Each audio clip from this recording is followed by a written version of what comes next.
Hi అండి అందరికీ welcome to Jaya kitchen.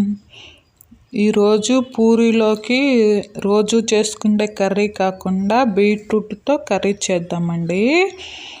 చాలా చాలా టేస్టీగా ఉండుద్ది. మేము ఎప్పుడైనా ఇలాగే చేస్తుంటామండి. ఒక్కొక్కసారి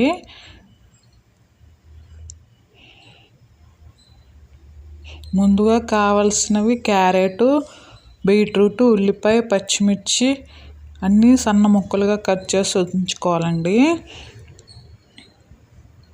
తర్వాత స్టవ్ వెలిగించుకొని బాండి పెట్టుకొని ఆయిల్ వేసుకొని పోపు వేసుకోవాలి. పోపు గింజలు వేసాక ఎండుమిర్చి కూడా వేసాక కరివేపాకు అన్నీ వేసాక పోపు గింజలు వేగిన తర్వాత మనం కట్ చేసి ఉంచుకున్న బీట్రూట్, క్యారెట్, ఉల్లిపాయలు, ఒక టమాటో చిన్నది,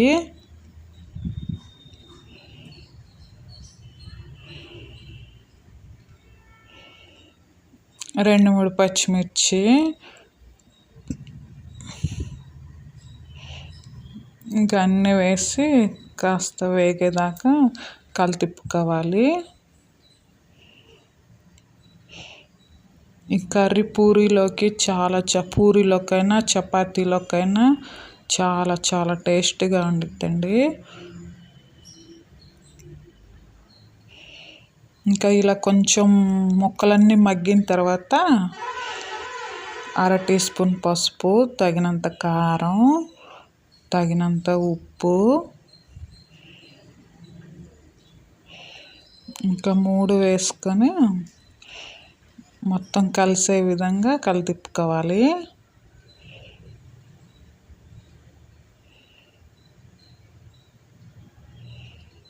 ఇంకా బాగా కలిసిన తర్వాత కొంచెం వాటర్ పోసుకోవాలండి ముక్కలు ఉడకటానికి.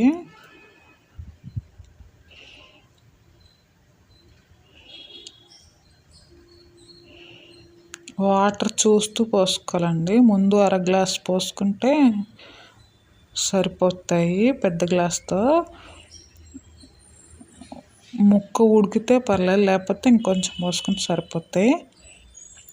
ఈలోపు శనగపిండి కలుపుకుందామండి. దాంట్లోకి గ్రేవీ రావటానికి 1 స్పూన్ శనగపిండి వేసుకొని ఉండలు లేకుండా కలిపి పక్కన ఉంచుకోవాలండి.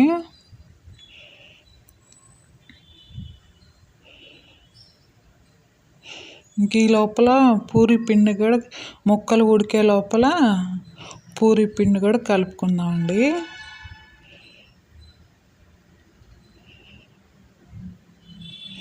పూరీ పిండి గట్టిగా కలుపుకోవాలండి. అంటే చపాతీ పిండి అంత లూజ్గా కాదు. పూరీ పిండి ఎప్పుడైనా గట్టిగా ఉంటే నూనె పీల్చకుండా చక్కగా పొంగుతాయి.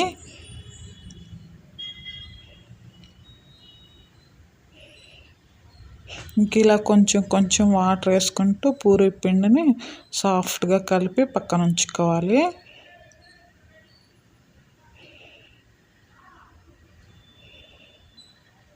ఇంకా కూర ఉడికేసరికి కొంచెం టైం పట్టిద్ది కదా.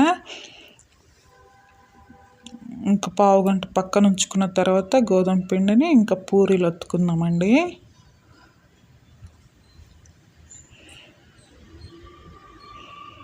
ఇంక ఇలా పిండిని ఉండలు చేసుకొని ఇంకా పూరీలు ఒత్తుకోవటమే.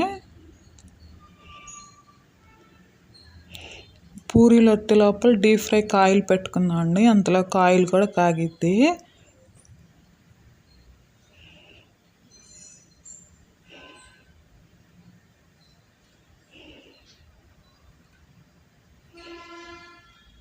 ఇంక ఇలా 1 బై 1 చేసుకున్న తర్వాత ఆయిల్ కూడా కాగి ఉండిద్ది.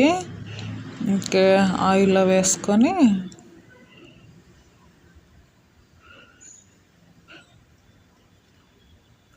చూడండి పూరి ఎంత చక్కగా పొంగుతుందో.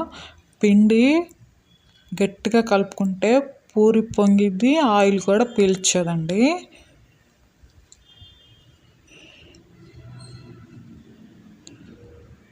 ఇంకా పూరీలన్నీ కాల్చుకునేసరికి కూర కూడా రెడీ అయ్యి ఉండిద్ది.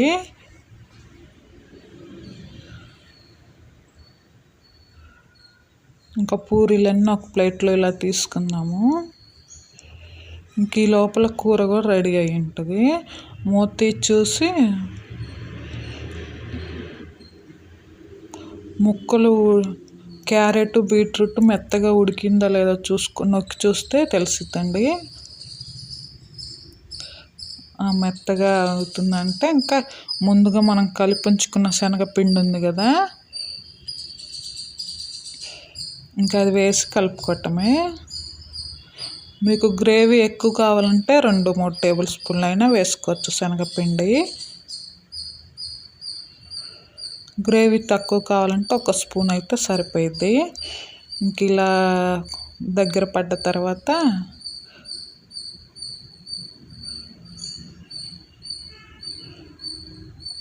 ఒక 2 మినిట్స్ స్టవ్ మీద వేడే హైలో చేస్తే గట్టి పడిపోయిద్ది వెంటనే కర్రీ.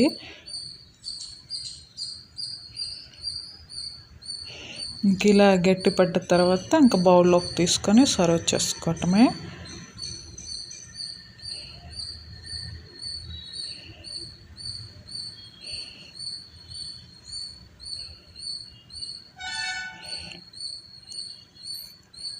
ఓకే అండి, బాయ్. నా వీడియో నచ్చితే కొత్త వాళ్ళు చూస్తే సబ్స్క్రైబ్ చేసుకోండి.